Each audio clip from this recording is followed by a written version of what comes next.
সকলোকে স্বাগতম জনাইছো মোৰ ইউটিউব চেনেল অসমীয়া ৰং মিক্সাৰলৈ। বন্ধু বান্ধৱীসকল, আজি আমি কথা পাতিম ভাৰতত স্থিত এনে এভাগ মন্দিৰৰ বিষয়ে য'ত স্থাপিত মূৰ্তিৰ ভিতৰত সেইজন ভগৱানৰে স্পন্দিত হৃদযন্ত্ৰ এতিয়াও সজীৱ অৱস্থাত আছে। হয়, আপোনালোকে ঠিকেই শুনিছে। কোৱা হয় যেতিয়া পুৰণি মূৰ্তিভাগক সলাই নতুন মূৰ্তি স্থাপন কৰা হয়, তেতিয়া সেই হৃদযন্ত্ৰকো উলিয়াই নতুন মূৰ্তিত স্থাপিত কৰা হয়। সেই সময়ত সেইখন চহৰৰ বৈদ্যুতিক সংযোগ বিচ্ছিন্ন কৰি দিয়া হয়, যাতে কোনো মনুষ্যই সেই হৃদযন্ত্ৰটো দেখা নাপায়।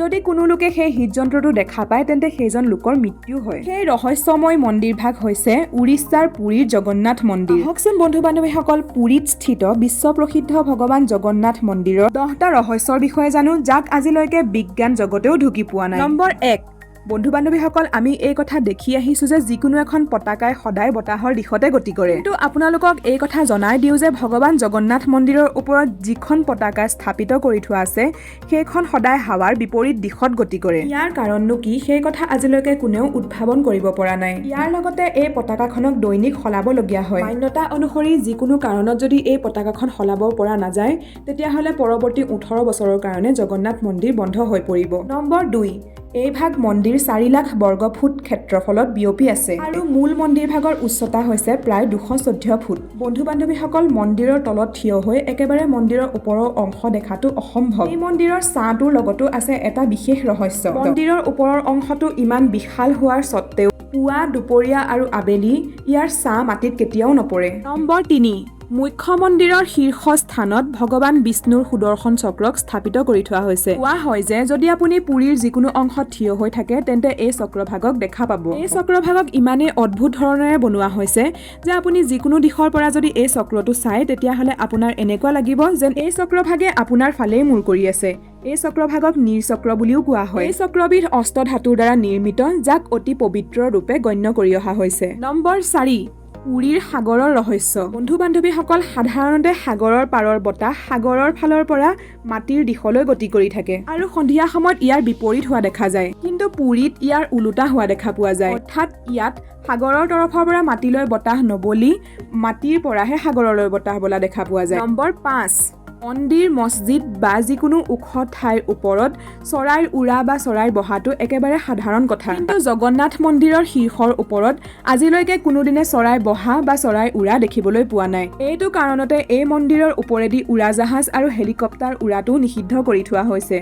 নম্বৰ 6, বন্ধু বান্ধৱীসকল, আপোনালোকে এই কথা জানি আচৰিত হ'ব, জগন্নাথ মন্দিৰত প্ৰতিদিন সন্ধিয়া মন্দিৰৰ ওপৰত স্থাপিত হৈ থকা পতাকাখন মন্দিৰৰ পূজাৰীৰ দ্বাৰা মন্দিৰৰ ওপৰলৈ ওলোটাকৈ উঠি সলাবলগীয়া হয়। হয়, আপোনালোকে ঠিকেই শুনিছে। এই মন্দিৰৰ ওপৰলৈ এজন পূজাৰী চিধাকৈ নহয়, ওলোটাকৈ উঠিহে মন্দিৰৰ ওপৰৰ পতাকাখন সলনি কৰিব পাৰে। জগন্নাথ মন্দিৰৰ শীৰ্ষত স্থাপিত কৰা পতাকাখনত ভগৱান শিৱৰ চন্দ্ৰভাগকো আঁকি থোৱা হৈছে। নম্বৰ 7, কোৱা হয় জগন্নাথ মন্দিৰৰ পৰিসৰত পৃথিৱীৰ আটাইতকৈ ডাঙৰ ৰন্ধনঘৰটো আছে। এই ৰন্ধনঘৰত 500 জন ৰান্ধনী আৰু 300 জন সহকৰ্মীৰ সহায়ত প্ৰত্যেক দিনা ভগৱান জগন্নাথৰ প্ৰসাদ নিৰ্মাণ কৰা হয়। এটা ৰহস্যৰ কথা কি জানেনে? জগন্নাথ মন্দিৰলৈ যিমানেই লক্ষাধিক ভক্ত নাহক কিয়, মন্দিৰৰ প্ৰসাদৰ কেতিয়াও কম নহয়। কিন্তু আচৰিত কথা কি জানেনে? যেতিয়া মন্দিৰৰ গেট বন্ধ কৰিবৰ সময় হয়, তেতিয়া প্ৰসাদ আপোনা আপুনি শেষ হৈ যায়। অৰ্থাৎ আজিলৈকে এই মন্দিৰৰ প্ৰসাদৰ কেতিয়াও অপচয় হোৱা নাই। ইয়াৰ উপৰিও মন্দিৰত যি প্ৰসাদ নিৰ্মাণ কৰা হয়, সেয়া পৌৰাণিক বিধি অনুসৰি খৰিত বনোৱাৰ লগতে প্ৰসাদ বনাবলৈ ব্যৱহাৰ কৰা বাচনসমূহ মাটিৰ হয়। এই প্ৰসাদ 7টা বাচনত বনোৱা হয় আৰু এটা বাচন আনটোৰ ওপৰত ৰখা হয়। আৰু ৰহস্যৰ কথা এয়ে যে যিটো বাচন একেবাৰে ওপৰত ৰখা হয়, সেই বাচনৰ প্ৰসাদ আটাইতকৈ কম সময়তে তৈয়াৰ হৈ যায় আৰু সকলোতকৈ তলত যিটো বাচন ৰখা হয়, সেই বাচনৰ প্ৰসাদ আটাইতকৈ শেষত তৈয়াৰ হয়, যিটো বহুত ডাঙৰ ৰহস্যৰ কথা। নম্বৰ 8, বন্ধু বান্ধৱীসকল, ভগৱান জগন্নাথ মন্দিৰক 4 ধামৰ মাজৰ এক ধাম বুলিও কোৱা হয়। মন্দিৰৰ ভিতৰত প্ৰৱেশ কৰিবলৈ এখন সিংহ দুৱাৰ আছে। কোৱা হয় যেতিয়ালৈকে আপুনি সিংহদ্বাৰৰ ভিতৰত প্ৰৱেশ নকৰে, তেতিয়ালৈকে আপুনি বাহিৰৰ সাগৰৰ ঢৌৰ শব্দ শুনা পাব, আৰু যেতিয়াই আপুনি সিংহদ্বাৰৰ ভিতৰত প্ৰৱেশ কৰে, তেতিয়াই আপোনাৰ কাণত সাগৰৰ ঢৌৰ শব্দ বন্ধ হৈ পৰিব। নম্বৰ 9, বন্ধু বান্ধৱীসকল, জগন্নাথ মন্দিৰত মুখ্য ৰূপত 3 ভাগ মূৰ্তি আছে। ভগৱান শ্ৰীকৃষ্ণ, তেখেতৰ ভাতৃ বলুভদ্ৰ আৰু তেখেতৰ ভগ্নী সুভদ্ৰা।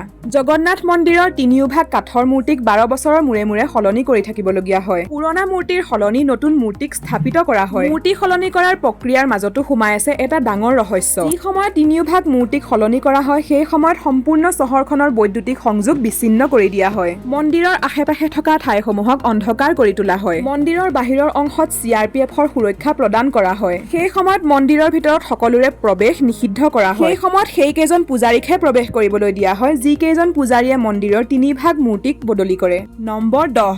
বন্ধু বান্ধৱীসকল, মান্যতা অনুসৰি কোৱা হয়, ভগৱান শ্ৰীকৃষ্ণই যেতিয়া নিজৰ দেহ ত্যাগ কৰিছিল আৰু তেওঁৰ শৰীৰৰ শেষ সৎকাৰ কৰা হৈছিল, তেতিয়া তেওঁৰ শৰীৰৰ এটা অংগক বাদ কৰি বাকীসমূহ অংগ পঞ্চতত্বৰ লগত বিলীন হৈ পৰিছিল। মানি অহা হৈছে, ভগৱান শ্ৰীকৃষ্ণৰ হৃদয় এজন জীৱন্ত পুৰুষৰ দৰে এতিয়াও স্পন্দিত হৈ আছে। কোৱা হয়, সেই হৃদয়খন আজিও সুৰক্ষিত অৱস্থাত ভগৱান জগন্নাথৰ কাঠৰ মূৰ্তিৰ ভিতৰত সাক্ষাৎ বিৰাজমান হৈ আছে। যদি আপোনালোকৰ ভিডিঅ'টো চাই ভাল লাগিল, তেন্তে ভিডিঅ'টোত লাইক কমেণ্ট কৰাৰ লগতে মোৰ ইউটিউব চেনেলটো ছাবস্ক্ৰাইব কৰি দিব।